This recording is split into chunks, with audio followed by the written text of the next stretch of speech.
Yini engekho airtime? Anginayo airtime, anginayo idatha. Yini esinayo? Ngigcine efonelekile. Hey kodwa kusiyami yabona sisi masukhala mfethu. Yabona lona into efika ingiqedwe umoya kwamina. Sisi.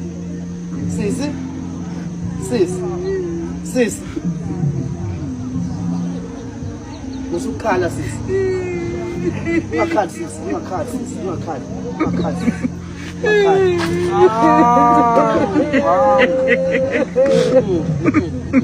Hayi sisi ayenziwa leyo nto.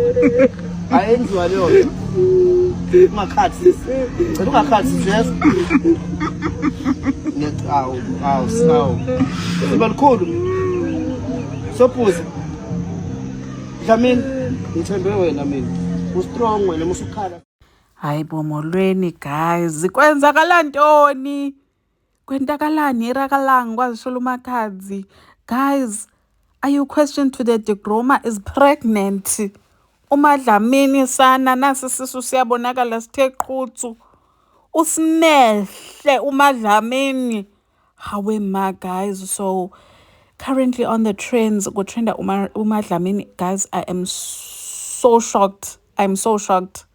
Honestly speaking, because the time abantu ifamily mangathi abantu bakuloma ifamily yakuloma Dlamini, the time bemphuca from the people that were keeping her busy on social media, bembukela events, they made it as if they're going to take care of uMadlamini. Taking care of uMadlamini also includes ensuring that uyatofa bawo.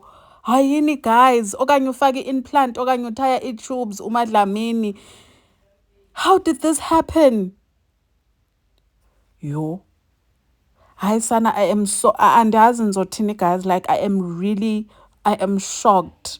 Uzothini uMadlamini guys, ngiyamqala mina ukumbona uMadlamini ekhaliswa ukuthi umuntu amthandayo akamtholi efonini. Kusho ukuthi the emotions are high because it's the pregnancy emotions, it's not your normal emotions.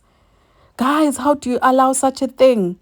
So I'm seeing on Twitter, obviously, people are saying, Ugai agaboshe, but khona ke that are saying, no, Ugai agangaboshwa, whoever impregnated uMadlamini, bona emakubo, they did have umuntu njengoMadlamini, and people like uMadlamini bayalithanda ucansi, according to what people are saying on social media. So normally what they as a family they do to assist the situation is to rather bahambe bayomthaya ama-tubes, because unfortunately Madlamini's type really love umdavazo.